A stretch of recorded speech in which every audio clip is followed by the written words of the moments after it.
This is your host, Dub FFG, with the Fantasy Football GOAT Strategies. How's it going today? Today, we're going to talk about Week 8. Let's get to it.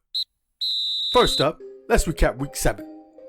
We had 10 picks, 7 correct, 3 incorrect. That's a 70% success rate, down 10% from the previous week. Let's continue. Week 8, must start and sleepers. We're looking at T. Higgins versus the Browns, Kyler Murray versus the Vikings, Jalen Hurts versus the Steelers, Derrick Henry versus Texans, CD Lamb versus the Bears, and AJ Brown versus the Steelers. All should do very well for you. And Week 8, we're looking at the DSTs and the IDP, Micah Parsons versus the Bears, and the Eagles defense versus the Steelers. And our Week 8 stack combo, we're looking at Geno Smith and Marquise Goodwin versus the Giants. That should be a nice shootout. Let's get to Week 8. Now, Week 8, if you followed the instructions from the previous week, you know where you are, and you know where we are right now. We're talking about climbing the ladder. You're climbing Jacob's old ladder. Time to go on a run.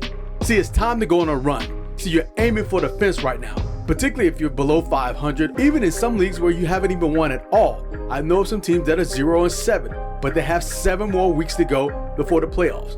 Now you still have a chance to make the playoffs. You just got to go on a run. So you got to swing for the fence. Part of that, this week, any Cowboy players that you have, play them versus the Bears. Any Eagles players that you have, play them versus the Steelers. Because again, you're swinging for the fence. You're climbing Jacob's ladder. You're the goat going up the hill. You're the goat going up the mountain. So you got to climb it and you got to swing for the fence. Because you followed the instructions from the previous 2 weeks, you made some trades, you traded away that big name for a couple of players, if not 3, and you're on the right track. So get to it, climb the ladder. This is Dub FFG. Thank you for tuning in. Hit that like and subscribe button on the way out. It really helps support the channel. Thank you. It's that time of year again, and it's time to get your team gear. From hats and apparel, Liz has the answers. This season, Liz has your favorite team's sideline gear. Click the link in the description to get your favorite team's gear. Lids.